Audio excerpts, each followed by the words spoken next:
Interfaith Spiritual Center Worldwide, where we believe there's a power for good in the universe greater than we are.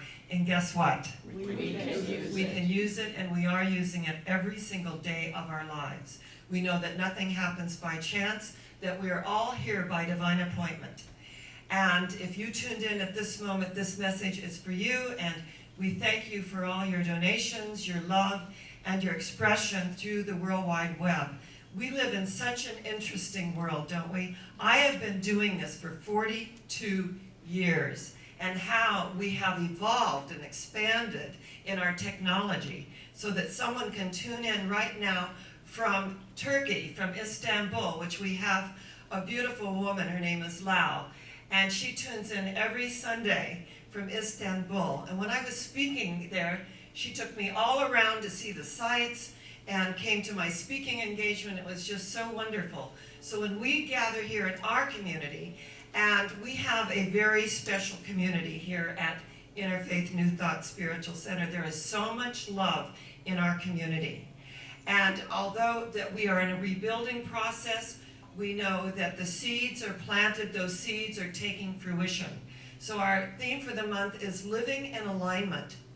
And the power of unlocking our subconscious mind is our topic today, because the subconscious mind holds 90% of our brain power.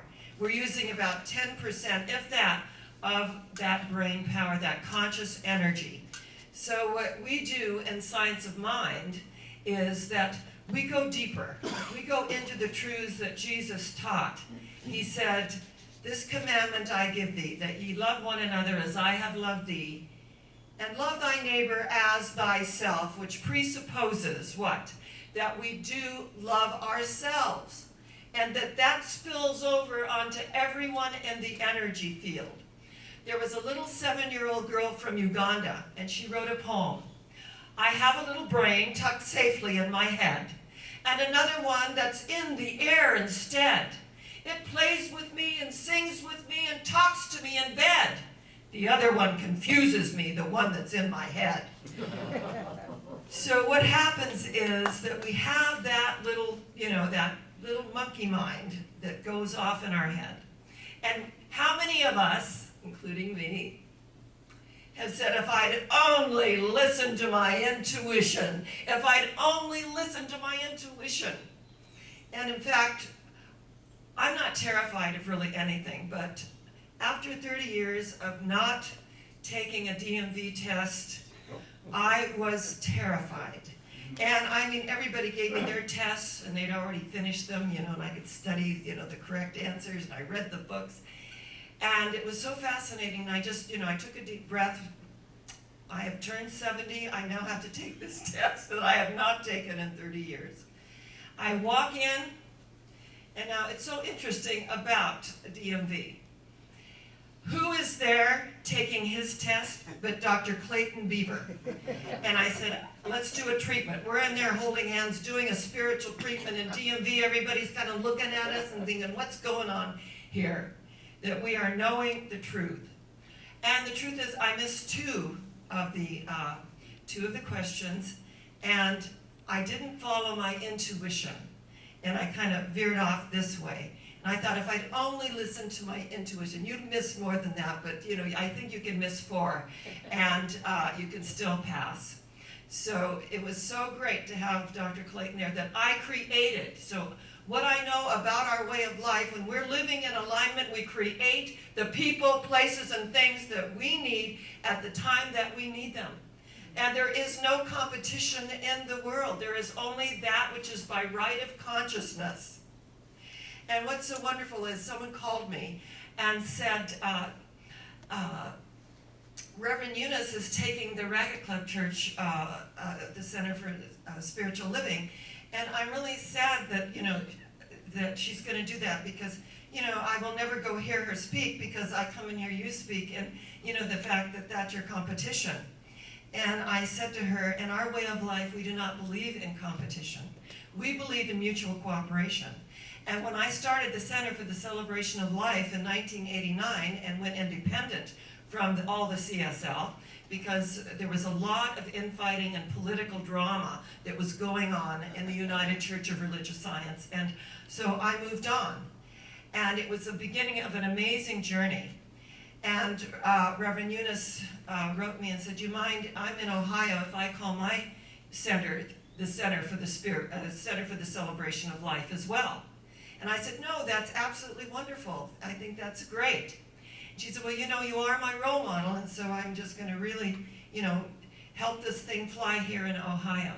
So what's so fascinating is that we all met together because my daughter and her daughter are best friends, and we all met together in Arizona, and she said that she was candidating for this particular ministry here in Palm Springs. I said, "I hope you really get it."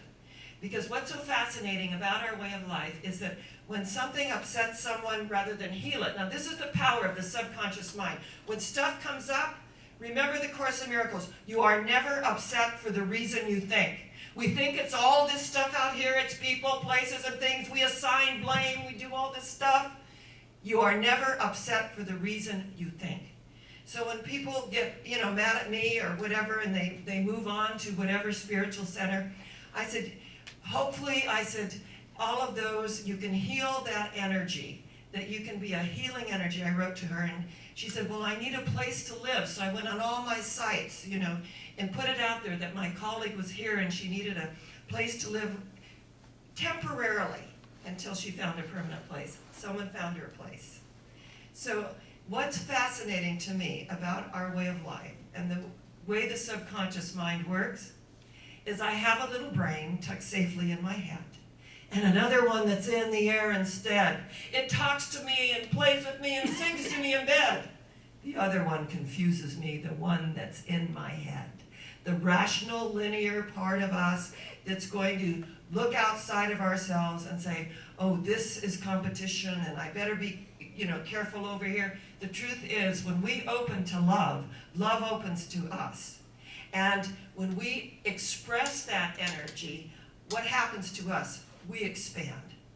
So if we have issues in our life, it's not about people, places, and things. It's about my journey. What am I here to learn?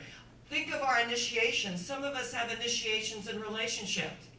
Some of us have initiations in finances. Some of us are initiated through health issues. And to know the truth is to acknowledge the truth will set us free. It'll set us free from all of this stuff that comes at us in such an amazing way, and especially in this political climate and things that are going on. And I'm always amazed at people that call themselves spiritual that cannot see through what's going on, because when we have eyes to see and ears to hear, we do not buy into the outer world. We do not buy in to what we're told. And it's really fascinating. I went to the doctor recently, and I've had this little thing kind of on my, up here on my upper lip. And I've had it for quite a while, and I thought I really should just have it taken care of. So I went to my dermatologist, and he looked at it, and he said, "Oh, it's a carcinoma." I said, "Excuse me?" He said, "It's a carcinoma." And I said, "How do you know that? You haven't taken a test." He goes, "I am 99% sure it's a carcinoma." And I said, "You know what? I'm going to go with the 1%. So what is the other treatment with the 1% before, you know, you do all of these other things?" And he said, "Well, we can give you this cream for a couple of weeks, and we'll see how you do. But if it disappears, I want you to still come back to me." And I said, "Just know that I'm the gal that goes with the 1% of being perfect, complete, and whole." And my dermatologist, this is his colleague, my dermatologist just received a star on the Palm Springs Walk of Stars, and I did the star blessing. And I said, "And I didn't see you with that star blessing either. So, you know, let's get with the program here and be supportive that energetically, I'm going with the 1%. And, you know, it's kind of startling when you hear something like that. And it kind of like, just for a moment, right? Just for a moment, it kind of like, we got to reevaluate this. But the truth is that there is a power for good in the universe greater than we are, and we can use it. And even if it was or is a carcinoma, it can be handled. And interestingly enough, that when we open to the universe and all of this, and we're on the solution level, that people, places, and things come in. Because for every contraction that we experience, there is a greater expansion, a greater and equal expansion on the horizon if we have eyes to see and ears to hear. If we don't listen to the linear part of our mind that is going to degrade our experience, or we don't feel worthy about certain situations, so we sabotage our efforts. And it's really fascinating. There was two Zen monks, and they were going on a journey. And they came to a stream, and there was a maiden in distress, and the one monk said, you know, I'll help you. And he just picked her up, and he carried her across the stream, and he put her down. And the other monk said, brother, we take a vow. We never, ever interact with women. How could you do that, brother? And the monk turned and said, brother, I put her down at the stream's bank. Why are you still carrying her? In other words, that which we judge, we experience in our lives. So when we release judgment, when we let go of looking outside of ourselves and all these little things that go on, we can stay centered in the realization of who and what we are. We had an experience in our center where someone was volunteering, and I had several people come to me that said, you know, she's really a problem, and she's really quite hostile. And my experience of her, that I had experienced this, she had an edge, and I knew that, but I always spoke to her loving self. I always spoke to her heart energy. So I really didn't have a problem with her. I heard later she had a problem with me, but you know, that had nothing to do with me. And so I said, well, rather than, you know, having her get off our vision council, we'll have her take classes. I mean, isn't that the logical thing? To understand our way of life. So we offered her the classes. And what happens when we have unfinished business and unhealed issues, especially with worthiness issues, everything that comes back at us is that they're against me, that I'm unworthy, that I don't deserve. So she sent out this mass email, because she had our email list, and said that I said that her services were no longer needed. Now that wasn't what happened at all. We just asked her to take classes. And as a gift, and classes, you know, are $200, so as a gift. So she made up this incredible story. And so as I went within in my own treatments and sent love and sent energy and sent that power and that presence, I really knew that it had nothing to do with me, and sent her a very loving, loving letter thanking her for all her efforts, which were not received. Because when we are in a position of unhealed issues, that's all we see. But the minute we break through those issues, and we stop listening to the one that's in my head that confuses me, right? And begin to listen to their higher energy field and the intuitive part of ourselves, things disappear in the natural process of life itself. This is what I love about our way of life, is that we recreate our experience. And when things come at us, go with the 1%. Go with that 1% that's going to be giving us perfection and wholeness and completeness of spirit, and the opportunity that we have to be all that we can be. And stop judging all the things that are outside of us, because that which we judge, we keep in place. And, you know, I just want to be open. I want to do what I can where I am with the tools that I have. If I don't agree with something, I take action in a positive way. I think this is why we are here. We take action in a positive way. So today, as we look at living in alignment, and whenever we're feeling that fear, and when, you know, fear knocks at the door, love answers. And behold, no one is there. No one is there. And I open to the truth that sets me free to be who I am, because it is done unto me as I believe. It is done unto me as I believe in my heart. For where my treasure is, there my heart will be also. So today, let's live in alignment with the truth that sets us free. Let's go with that wonderful energy that's in the air instead, that talks to us and plays to us and sings to us in bed. That energy that all-encompassing energy of God consciousness, because it doesn't matter what we call it, but to know that there is a power and a presence, Father, Mother, God, Yahweh, Buddha, Mohammed, it doesn't matter what we call it, Allah. What matters is the opportunity that we have to open, to love, to live in alignment, and to know right now, somewhere in the world, a Jew is saying his prayers, a Hindu is chanting a mantra, and a Buddhist is kneeling at her sacred shrine. Right now, at this very moment, someone is lighting a candle in a cathedral. Someone is making their Hajj toward Mecca, for it is the will of Allah. And yet someone else is lighting a fire in a jungle, repeating an ancient mystical drama, many, many pathways up the mountaintop. And the view is always the same from the summit. In the dawning of the spiritual sun, for a moment all faiths became as one.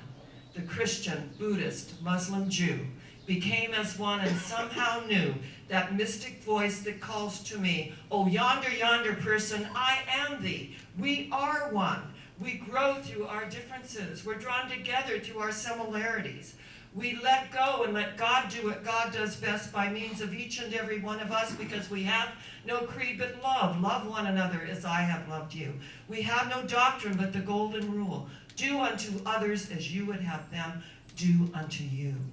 And that really narrows the playing field, because we're going to shine our light on those places that don't feel good.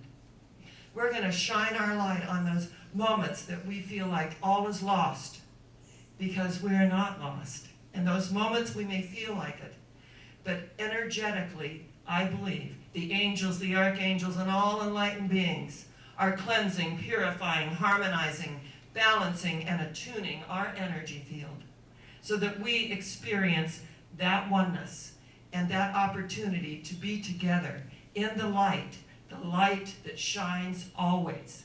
And even though we don't see it or feel it at times, there is that opportunity to go within, be still, and know that I am God.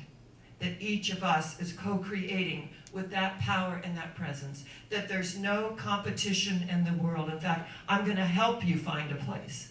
I'm going to be there for you, because I know that everything is attracted by right of consciousness, that I do not collapse myself into the contractions of life, nor the expansions, because the truth is, it's all the same in the eyes of divinity. It's all about life cycles. It's all about enlightenment. It's all about opening to the truth that sets us free to be who and what we are. Be not conformed to the things of this world. People, places, things. Be not conformed to the things of this world. Be ye transformed by the renewing of your mind. So we're going to renew our mind every waking moment. I went to the airport this morning and I checked my luggage in because I'm going to go see my grandson. He's 8 years old. He's having a Hogwarts party. And he said his favorite gift that he received for Christmas was a Harry Potter magic wand that his Mima gave him. And I said, what kind of spells are you casting? And he said, I'm casting spells of world peace. I'm casting spells of love. I'm casting spells of friendship. Now this is an 8-year-old.